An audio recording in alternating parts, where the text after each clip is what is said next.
Bienvenue à tous sur Afrique Sport pour la matinale du jeudi 25 mai 2023 que nous débutons avec le mondial U20 et les Nigérians. Pourtant, ce sont bien les troisièmes de la dernière CAN U20 qui tremblaient les premiers. D'abord sur un tir du Romeo Pafundi qui frôlait le cadre et surtout sur une reprise de Casadei en pleine surface expédiée sur la barre. Ce coup de chaud avait le mérite de réveiller les poulains de l'Adagne Bosso sur un contre d'où Sandé jouait mal le coup face au but vide et voyait son tir lointain repoussé sur la ligne. Puis Lawal voyait surtout le gardien détourner sa puissante reprise dans un angle fermé avant la pause. Sur un centre parfait, Emmanuel entré à la mi-temps trouvait Lawal qui ouvrait le score d'une tête plongeante à bout portant 0-1 61e face à un adversaire qui poussait les Flying Eagles, subissait ensuite mais sans rompre. Doud Sandé finissait par plier l'affaire dans le temps additionnel 2-0 avant même Brésil-République dominicaine dans la soirée et le match face aux Brésiliens samedi, les voilà assurés de participer au huitième de finale. Un passage auprès d'Aïssa Mondi. C'est une image passée inaperçue auprès des arbitres de la rencontre entre Villarreal et Cadix, mais qui ne va pas manquer de faire parler a posteriori en Liga. En effet, Aïssa Mondi, défenseur algérien de Villarreal, s'est fait mordre en plein match par un adversaire. À l'heure de jeu, tandis que le sous-marin jaune menait déjà 2-0, un duel entre Aïssa Mondi et Ivan Alejo a fait totalement dégoupiller ce dernier qui a mordu Mondi à l'épaule. Et la réaction de l'Algérien survolté au point de hurler un vamos n'a pas manqué de régaler sur les réseaux sociaux. Nous voici arrivés à l'instant quiz avec 3 indices pour connaître notre joueur mystère du jour. Premier indice, je suis un milieu de terrain de 31 ans. Deuxième indice, j'évolue en Angleterre. Troisième indice enfin, j'ai déjà joué à l'Ajax, à Tottenham et à l'Inter. Qui suis-je? Vos réponses sont attendues en commentaire. Nos félicitations à tous ceux qui ont répondu. Aymeric Laporte lors de la dernière matinale. C'était le joueur à trouver puisqu'il est un défenseur de 28 ans, né en France, qui évolue en Angleterre depuis 2018. International espagnol, il a débuté à l'Athletic Bilbao. Parlons du Sénégal. Longtemps mené sur la pelouse de l'unico Diego Armando Maradona, le Sénégal a évité de peu le piège d'Israël 1-1 ce mercredi 24 mai lors de la deuxième journée de la phase de poule de la Coupe du Monde U20 2023 et se retrouve au pied du mur avant le dernier match de groupe. À force de galvauder les opportunités, les vainqueurs de la CAN U20 2023 se faisaient punir par les Israéliens.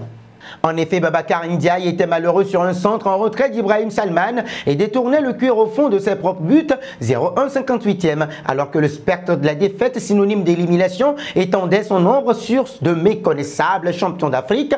Pape Demba Diop permettait aux siens d'arracher l'égalisation et s'offrir le droit de croire à la qualification pour le premier carré. Sur un centre parfait de Mamadou Ning, le milieu de terrain du Zulte Waregem s'imposait dans les airs et plaçait sa tête hors de portée du gardien 1 80e. Avec un seul point au compteur, le Sénégal occupe la dernière place du groupe C derrière la Colombie, le Japon et Israël. Passons en Italie. En attendant la finale de la Ligue des Champions qui aura lieu le 10 juin prochain, l'Inter Milan disputait une autre finale, celle de la Coppa Italia face à la Fiorentina qui jouera d'ailleurs aussi une autre finale de Coupe d'Europe en Ligue Europa Conférence. Cette rencontre était donc le test idéal pour les deux équipes et l'occasion de prendre un trophée. Et dans ce match, la Viola débutait parfaitement en ouvrant le score après 3 minutes de jeu. Nicolas Gonzalez lançait parfaitement les siens troisième, mais l'Inter, qui avait clairement raté son entame, revenait doucement dans la partie. Dominateur, les Interistes finissaient par égaliser grâce à Lautaro Martinez, encore lui 29e. L'Argentin, toujours décisif, donnait même l'avantage à son équipe quelques minutes plus tard d'un joli but dont il a le secret en 13e. Les hommes de Simone Inzaghi conservaient cet avantage et remportent donc la Coppa Italia 2023. Place maintenant à l'objectif ultime, la C1. Un bond en Allemagne, blessé au genou lors de son premier match de la Coupe du Monde 2022 au Qatar, le 22 novembre dernier, Lucas Hernandez, 27 ans, entrevoit enfin le bout du tunnel. Le défenseur de l'équipe de France et du Bayern Munich a en effet repris l'entraînement avec le club bavarois en espérant en avoir terminé avec ses problèmes récurrents au genou.